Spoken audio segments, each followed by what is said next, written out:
சரி, இப்போ நம்ம என்ன பாடம் படிக்க போறோம் அப்படின்னா இஸ்லாமிய பயிற்சி, அதாவது எளிய மார்க்கம். இதுல ஒரு 5 தலைப்பு கொடுத்துருக்காங்க பாத்தீங்களா? ஃபர்ஸ்ட் பேஜ்லயே இறையியல், வணக்கவியல், வணிகவியல், வாழ்வியல், பண்பியல். சரிங்களா? இந்த 5 விஷயத்தை தான் நம்ம தெளிவா நம்ம படிக்க போறோம் இன்ஷா அல்லாஹ். இந்த 5மே மனிதனுக்கு தேவைப்படுவது. படைப்பினங்கள் எவ்வளவோ படைப்புகள் இருந்தாலும் மனிதனுக்கு மட்டும் தேவைப்படக்கூடிய 5 விஷயங்கள் அப்படிங்கிறத சொல்றாங்க. ஆமா, இந்த 5லயுமே நபிமொழி படிச்சிருக்கோம் இல்லையா? சரி, ஓகே. இதைத்தான் நம்ம விரிவாக்கமா படிக்க போறோம் இன்ஷா அல்லாஹ். விளக்கம் பார்ப்போம். தீன், எளிய மார்க்கம். தீன் என்றால் மார்க்கம். அல்லாஹு தஆலாவுடைய கட்டளைகளையும் முஹம்மது நபி ஸல்லல்லாஹு அலைஹி வஸல்லம் அவர்களின் வழிமுறைப்படியும் வாழ்வதற்கு தீன் என்று கூறப்படும். மார்க்கம் என்றால், தீன் என்றால் என்ன அப்படின்னு கேட்டா, அல்லாஹு தஆலாவுடைய கட்டளைப்படியும் முஹம்மது நபி ஸல்லல்லாஹு அலைஹி வஸல்லம் அவர்கள் வழிமுறைப்படியும் வாழ்வதற்கு தீன் என்று கூறப்படும். ஆர்வமூட்டல். قال الله تعالى اليوم أكملت لكم دينكم وأتممت عليكم نعمتي ورضيت لكم الإسلام دينا. صدق الله العليم. பொருள், இன்றைய தினம் உங்களுக்கு உங்களின் மார்க்கத்தை பூர்த்தியாக்கி விட்டேன். அல்லாஹ் சொல்லக்கூடிய வார்த்தை அல் யௌம அக்மல்து லக்கும் தீனக்கும். இன்றைய தினம் உங்களுக்கு உங்களின் மார்க்கத்தை பூர்த்தியாக்கி விட்டேன். வ அத்மம்து அலைக்கும் நிஅமதி, மேலும் உங்கள் மீது என் நிஅமத்துகளை நிரப்பமாக்கி விட்டேன். ஒ ரதீது லக்குமுல் இஸ்லாம தீனா, மேலும் உங்களுக்காக மார்க்கம் என்ற அடிப்படையில் இஸ்லாத்தையே பொருந்திக் கொண்டேன். சுப்ஹானல்லாஹ். அழகான ஒரு வசனம். இந்த வசனம் பார்த்தீங்கன்னா நபி ஸல்லல்லாஹு அலைஹி வஸல்லம் அவர்களுக்கு இறக்கப்பட்ட இறுதி வசனம் அப்படின்னு சொல்லிட்டு ஒரு ரிவாயத் இருக்குது. இந்த வசனம் எங்க இறக்கப்பட்டுச்சு அப்படின்னு சொல்லும் பொழுது ஹஜ்ஜத்துல் விதா. ஹஜ்ஜத்துல் விதானா என்னது? ரசூலுல்லாஹ் செஞ்ச கடைசி ஹஜ். அப்ப இதுக்கு முன்னாடி நிறைய ஹஜ் செஞ்சாங்களா? ஒரே ஹஜ். முதல் ஹஜ்ஜும் அதுதான், கடைசி ஹஜ்ஜும் அதுதான். அல்லாஹ்வுடைய தூதர் வெளிப்படையாவே சொல்லிடுவாங்க, என்னிடத்திலிருந்து ஹஜ்ஜுடைய கிரிகைகளை கற்றுக்கொள்ளுங்கள், அடுத்த வருடம் நான் இருப்பேனா என்பது தெரியாது அப்படிங்கிறத சொல்லுவாங்க. அந்த ஹஜ்ஜத்துல் விதாவுல தான் இறக்கக்கூடிய வசனம். இந்த வசனத்தை கேட்டு நிறைய சஹாபாக்கள் அழுதுருக்கிறாங்க. அதுலயும் முக்கியமா உமர் ரலியல்லாஹு அன்ஹு. அந்த உமர் ரலியல்லாஹு அவர்கள் ஏன் அழுதாங்க அப்படின்னா, அல்லாஹ்வுடைய தூதரே, பூர்த்தியாக்கப்பட்ட மார்க்கத்துல இனிமே வேற யாராவது புதுவிதமா புகுத்த ஆரம்பிச்சுட்டாங்க அப்படின்னா இந்த மார்க்கம் பாழாகி விடுமே அப்படின்னு நினைச்சு அழுவாங்களாம். ஏன்னா அல்லாஹு தஆலா பூர்த்தியாக்கிட்டேங்கிறத சொல்றார். ரலீத்து, அல்லாஹ்வால் பொருந்தி கொள்ளப்பட்ட இஸ்லாமிய மார்க்கம். இந்த இஸ்லாமிய மார்க்கம் இப்படி இருக்கக்கூடிய பூர்த்தியாக்கப்பட்ட மார்க்கத்துல ஏதாவது புதுவிதமான விஷயத்தை வரக்கூடிய மக்கள் புகுத்தி விட்டார்கள் என்றால் இந்த மார்க்கம் பாழாகி விடுமே என்று நான் நினைத்து அழுகிறேன் அப்படிங்கிறத உமர் ரலியல்லாஹு அன்ஹு அவர்கள் சொல்லுவாங்க. அதுக்கப்புறம் பாத்தீங்கன்னா, இஸ்லாம் என்பது வாழ்க்கையின் முழுமையான அமைப்புகளுக்கு சொல்லப்படும். அதிலே உயிராலும் உள்ளத்தாலும் அல்லாஹ் ஒருவன் என்ற ஏகத்துவத்தையும் ரசூல்களின் தூதுத்துவத்தையும் மறுமை நாளின் மீது ஈமான் கொள்வதையும் கட்டளையிடப்பட்டுள்ளன. இஸ்லாம் மார்க்கத்துல என்னென்ன விஷயங்கள் சொல்லப்பட்டிருக்கு அப்படிங்கறத சொல்றாங்க பாருங்களேன். உயிராலும் உள்ளத்தாலும் அல்லாஹ் ஒருவன் என்ற ஏகத்துவத்தையும் ரசூலின் தூதுத்துவத்தையும் மறுமை நாளின் மீது ஈமான் கொள்வதையும் கட்டளையிடப்பட்டுள்ளன. இந்த விஷயம் நம்ம எங்கேயே படிச்சிருக்கோமே. முஜ்மல், ஈமான் முஜ்மல். சரிங்களா? அந்த முழுக்க ஏகத்துவம் வந்தாலே அந்த 2 ஞாபகம் வந்துடும். முஜ்மலும் முஃபஸ்ஸலும் படிச்சிருக்கோமா? ஈமான் முஜ்மல். அடுத்து பேரா படிக்கிறோம் இன்ஷா அல்லாஹ். இஸ்லாம் 5 நேர தொழுகையின் முக்கியத்துவம், ரமலான் நோன்புகளின் பேணுதல், ஜகாத் நிறைவேற்றல், ஹஜ் செய்தல் முதலியவற்றை ஏவுகின்றன. அவற்றுடன் கொடுக்கல் வாங்கலில் நேர்மையாக நடப்பதையும் உண்மையை எடுத்து நடக்கும்படியும் கற்றுத்தருகிறது. மேலும் ஏமாற்றுதல், பொய் பேசுதல் இவற்றிலிருந்து தவிர்ந்திருப்பதையும் கட்டளையிடுகின்றன. மேலும் தன் குணங்களையும் பழக்க வழக்கங்களையும் அழகுபடுத்துவதற்கு நேர்வழி காட்டுகின்றது. இதன் காரணமாக தீனை 5 முக்கியமான பிரிவுகளின் கீழ் நிர்ணயம் செய்யப்பட்டுள்ளது. சுப்ஹானல்லாஹ். அதுல முதல் பிரிவு தான் இறையியல். இறையியல் என்பது நம்பிக்கை கொள்ள வேண்டிய விஷயங்களை அவசியம் நம்புவது. உதாரணமாக, புரியுதுங்களா? இறையியல்னா என்னது? நம்பிக்கை கொள்ள வேண்டிய விஷயங்களை அவசியம் நம்புவது. உதாரணமாக, அல்லாஹ் ஒருவன் என்றும் முஹம்மது நபி ஸல்லல்லாஹு அலைஹி வஸல்லம் அவர்கள் அல்லாஹ்வின் இறுதி தூதர் என்றும் நம்புவது. இது இறையியல். சரிங்களா? 2வது வணக்கவியல். வணக்கவியல் என்பது அல்லாஹ்வின் பொருத்தத்தையும் அருளையும் பெற வேண்டி செய்யப்படும் நற்செயல்கள். உதாரணமாக தொழுகை, நோன்பு, ஜகாத், ஹஜ், குர்ஆன் ஓதுதல், மார்க்க கல்வி பயிலுதல் முதலியவை எல்லாமே வணக்கவியல். எதுக்காக வணக்கம் செய்யறோம், எதுக்காக இபாதத் செய்யறோம் அப்படின்னா அல்லாஹ்வுடைய நெருக்கத்தை, நேசத்தை, பொருத்தத்தை பெறுவதற்கு இந்த மாதிரியான வணக்கவியல் நமக்கு நம்மளுடைய வாழ்க்கைக்கு முக்கியம் அப்படிங்கிறத சொல்லிட்டு, வணிகவியல் மூன்றாவது விஷயம். வணிகவியல் என்பது கொள்முதல், விற்பனை, வாடகை மற்றும் கொடுக்கல் வாங்கல், வாரிசு சொத்து போன்றவற்றை ஷரியத் சட்டப்படி எவ்வாறு செய்வது என்பன போன்றவை. உதாரணமாக அளவையில், நிறுவையில், அமானிதத்தில் மோசடி செய்யாமல் இருப்பது, மேலும் வாரிசு சொத்துக்களை உரிமையுடையவர்களுக்கு நியாயமாக பங்கு வைப்பது. இது ஃபுல்லாமே வணிகவியல் சம்பந்தப்பட்டதை இன்ஷா அல்லாஹ் விரிவாக்கமாக நம்ம படிக்க போகிறோம். அதுக்கு பின்னாடி வாழ்வியல். வாழ்வியல் என்பது நாம் யாரிடம் தொடர்பு கொண்டுள்ளோமோ அவர்களுடன் நல்ல முறையில் நடந்து கொள்வது, மேலும் அவர்களுக்கு செய்ய வேண்டிய கடமைகளை அறிந்து நிறைவேற்றுவது. உதாரணமாக தாய் தந்தை, சகோதர சகோதரிகள், நண்பர்கள், உறவினர்கள் மற்றும் அண்டை வீட்டாருடன் நல்ல முறையில் நடத்தல், யாருக்கும் சிரமம் தராமல் இருத்தல் ஆகியவை வாழ்வியல். சரிங்களா? இது ரொம்ப முக்கியமானது.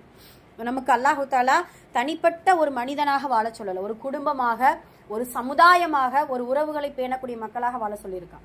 இப்போ இதுக்கெல்லாம் இந்த வாழ்வியல் நமக்கு ரொம்ப முக்கியமான ஒன்று. ஐந்தாவது பண்பியல். பண்பியல் என்பது மனிதனுக்குள்ளே அவசியம் இருக்க வேண்டிய நற்குணங்களும் நல்ல பழக்க வழக்கங்களும் ஆகும்.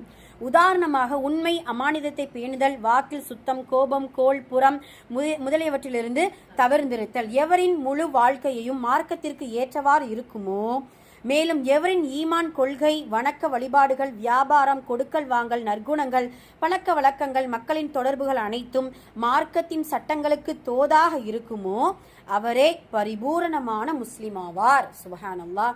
மேலும் எவர் ஏதாவது ஒரு விஷயத்தில் மார்க்கத்தின்படி அமல் செய்யவில்லையோ, இது பண்பியலுக்கு விளக்கம் இல்லை, மொத்தத்துக்கு விளக்கம். புரியுதா? பண்பியல் என்பது இவ்வளவுதான்.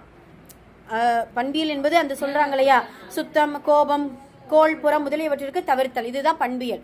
இந்த இந்த ஐந்துமே நம்மளுடைய வாழ்க்கைக்கு எவ்வளவு இம்பார்ட்டன்ட் அப்படிங்கிறத இது நமக்கு சொல்லப்படும். மார்க்கத்தின் அடிப்படையை அமல் செய்யவில்லையோ அவர் பரிபூரண முஸ்லீமாக மாட்டார்.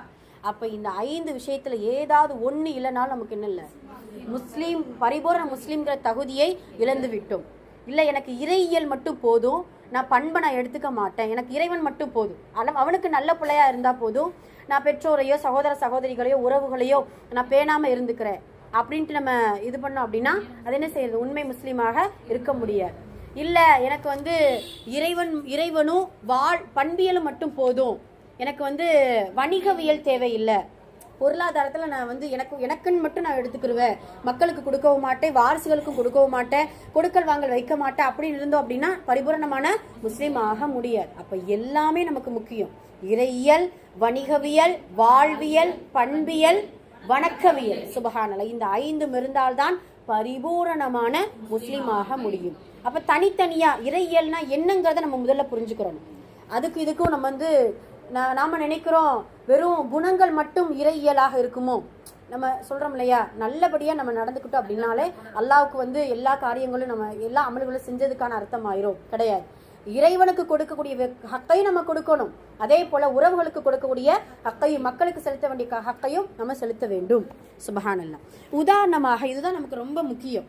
இப்போ நம்மளை நாமளே பொருத்தி வச்சுக்கிறோம். ஒரு நபர் என்பது என்னை அல்லது உங்களை, ஒரு நபர் தனது ஈமானில் அல்லது நான் அப்படின்னு படிச்சுக்கிறோம், நான் எனது ஈமானில் சரியாக இருக்கிறேன், மேலும் நல்ல முறையில் வணக்க வழிபாடுகளுடன் செயல்படுகிறேன், ஆனால் அவர் நான் என்ன செய்கிறேன், மக்களை ஏமாற்றுகிறேன், வாக்குறுதிக்கு மாறு செய்கிறேன், மற்றவர்களுக்கு சிரமம் கொடுக்கிறேன், அவரின் குணங்கள் என்னுடைய குணங்கள் கெட்டதாக இருக்கின்றன என்றால் இவர் நான் அல்லாஹ்விற்கு பிரியமானவராகவும் பரிபூரண முஸ்லீமாகவும். புரியுதுங்களா? இப்போ எவ்வளவு இம்பார்ட்டன்டான ஒரு சப்ஜெக்ட்டுங்கிறத பாருங்க. சரிங்களா? சுபஹானல்லாஹ். மாறாக கியாமத் நாளில், இந்த உலகத்தில் மட்டும் நமக்கு இது இல்லை, கியாமத் நாளில் எவ்வளோ பாதிப்பு ஏற்படும் அப்படின்னா அவரின் வணக்க வழிபாடுகள் எந்த பயனும். புரியுதுங்களா? வணக்க வழிபாடுல நம்ம குறை வைத்தால் கூட, அதெல்லாம் குறை வைக்க கூடாது, ஆனால் அல்லாஹ் என்ன செஞ்சிருவான், மன்னிப்பான் என்கின்ற ஒரு தவக்கலோடு இன்ஷா அல்லாஹ் இருப்போம். ஆனால் குறை வைக்காம இன்ஷா அல்லாஹ் செய்யணும். மேலும் அவரின் கெட்ட நடத்தைகளின் காரணமாக அல்லாஹ்வின் வேதனையில் பீடிக்கப்படுவார். நஊது பில்லாஹி மின்ஹா. இதன் காரணமாகவே அல்லாஹ் முஸ்லிம்கள் தங்களை முழுமையான முறையில் இஸ்லாத்தில் இணைத்திட வேண்டும் என்றும் தங்களது வாழ்க்கையை அதற்கு ஏற்றவாறு அமைத்து கொள்ள வேண்டும் என்றும் வலியுறுத்துகின்றான். அல்லாஹ் கூறுகிறான், யா அய்யுஹல்லதீன ஆமனு துகுலு ஃபிஸ்ஸில்மி காஃபா. இந்த வார்த்தை எல்லாருமே தெரிஞ்சுக்கிறோம் இன்ஷா அல்லாஹ், மனனம் விட்டுக்கோங்க இன்ஷா அல்லாஹ். இதெல்லாம் சின்ன சின்ன குர்ஆன் வசனங்கள் உள்ளத்தில் இருக்கணும். ஈமான் கொண்டவர்களே உதுகுலு பிஸ்ஸில்மி காஃபா என்றால் முழுமையா இஸ்லாத்துக்குள்ள வாங்க. ஒரு கால் உள்ளேயும் இன்னொரு கால் இல்ல, என்னுடைய போக்கின்படி என்னுடைய மன இச்சையின்படி நான் என்ன செய்வேன், வாழ்ந்துக்கிருவேன், கொஞ்சம் அல்லாஹ் சொல்றதை கேட்பேன், நிறைய என்னுடைய இஷ்டத்துக்குப்படி வாழ்ந்துக்கிருவேன் அப்படின்னா உதுகுலு பிஸ்ஸில்மி காஃபா கிடையாது. முழுமையாக இஸ்லாத்துக்குள்ள வருவதற்கான அர்த்தங்கள் இல்லை. அல்லாஹ் அதனால தான் பர்டிகுலரா யா ஐயுகல்லதீன ஆமனு என்கின்ற வார்த்தையை உபயோகப்படுத்துறான். யா ஐயுகன் நாஸ்ன்னு சொல்லல. புரியுதுங்களா? நாசுக்கும் ஆமனுக்கும் வித்தியாசம் என்ன? மொத்த சமுதாயத்தையும் கூப்பிட்டு இதை சொல்லல. இஸ்லாம் மார்க்கத்தை ஏற்றுக்கொண்ட முக்மீன்களே உதுகுலு பிஸ்ஸில்மி காஃபா, இஸ்லாத்தில் முழுமையாக நுழைந்து விடுங்கள், வந்து விடுங்கள். மற்றொரு இடத்தில் அல்லாஹ் கூறுகிறான், வலா தமூதுன்ன இல்லா வ அன்தும் முஸ்லிமூன். இதெல்லாம் நம்ம தஃப்சீர் பார்த்திருக்கோம். சுப்ஹானல்லாஹ். முஸ்லிம்களாகவே தவிர நீங்கள் மரணிக்க வேண்டாம். சுப்ஹானல்லாஹ். ஏன்னா கடைசி முடிவு என்பது அல்லாஹ்விடத்தில் உள்ளது. இந்த உலகத்துல எப்படியெல்லாம் நம்ம வாழ்ந்து கொண்டிருக்கிறோமோ அதன் அடிப்படையில் தான் அல்லாஹ் கடைசி முடிவை நமக்கு என்ன செய்வான், சிறப்பாக்கி கொடுப்பான். எனவே நாம் நமது கொள்கைகள், வணக்க வழிபாடுகள், கொடுக்கல் வாங்கல், குடும்ப வாழ்க்கை, குணங்கள் மற்றும் வாழ்க்கையின் அனைத்து பகுதியிலையும் இஸ்லாமிய நெறியில் ஆக்கிட வேண்டும், நெறிமுறையில் ஆக்கிட வேண்டும். அதிலே தான் நமது வெற்றியும் ஈடேற்றமும் இருக்கின்றது. சூப்பரான விளக்கம் கொடுத்துட்டாங்களா? சுப்ஹானல்லாஹ், மாஷா அல்லாஹ். அவ்வளோதான் முடிய போது. ஏனெனில் அல்லாஹு தஆலா இஸ்லாத்தையே நம்முடைய மார்க்கமாக தேர்வு செய்துள்ளான். அதை கொண்டே அல்லாஹ் சந்தோஷம் அடைகிறான்.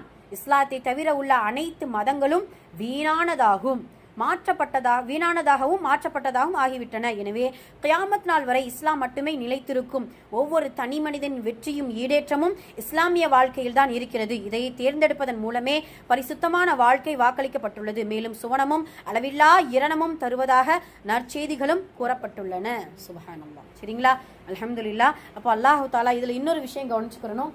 இஸ்லாம் என்கின்ற வார்த்தை தான் அல்லாஹு தாலா இந்த உலகத்தை எப்போ படைச்சானோ அப்போ இருந்து கியாமத் நாள் வரைக்கும் இல்லை, மறுமையில சொர்க்கத்தில் காலடி எடுத்து வைக்கிற வரைக்கும் இஸ்லாம் என்கின்ற வார்த்தை மாறாது. ஏன்னா இந்த நம்ம இப்படி கூட அல்லாஹு தாலா ஏற்பாடு பண்ணியிருக்கலாம் இல்லையா? ஒவ்வொரு நபிமார்களுக்கும் வேற வேற மார்க்கத்துடைய பேரை கூட என்ன செஞ்சிருக்கலாம், கொடுத்திருக்கலாம். ஆனா இஸ்லாம் தான் ஆதம் அலைஹிஸ்ஸலாம் அவர்கள் முதல் கொண்டு நபி ஸல்லல்லாஹு அலைஹி அவர்கள் முதல் வரைக்கும் இஸ்லாம் என்கின்ற வார்த்தை மாறல. ஏன்? ரலீத்து லக்குமுல் இஸ்லாம தீனா. ஒரு படிச்சோமா ஆயத்து வந்திருக்கா, ரலீத்து லக்குமுல் இஸ்லாம தீனா, நான் இஸ்லாம் மார்க்கத்தை பொருந்தி கொண்டேன் என்று அல்லாஹ் சொல்லிவிட்டான். அதனால பொருந்தி கொள்ளப்பட்ட மார்க்கம் மாறவே மாறாது. அப்படி மாறாத மார்க்கத்துல முஸ்லிம்களாகவே கடைசி வரைக்கும் வாழ்ந்து மரணிக்கக்கூடியவர்களாக இருக்க வேண்டும்.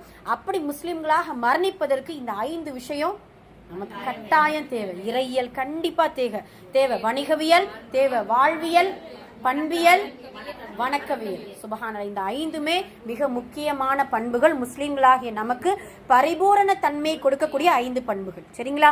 ஓகே, இன்ஷா அல்லாஹ். இது முன்னுரை மட்டும் படிச்சிட்டோம். இன்ஷா அல்லாஹ் இறையியல் ஃபர்ஸ்ட் பாடம் அடுத்த கிளாஸ்ல இன்ஷா அல்லாஹ். ஏன்னா இது கொஞ்சம் நல்ல விரிவாக்கமா நம்ம படிக்கணும் இன்ஷா அல்லாஹ். ஓகேங்களா? அதெல்லாம் அடுத்த கிளாஸ்ல இன்ஷா அல்லாஹ் இறையியல் கொடுத்து நம்ம படிச்சுக்கலாம்.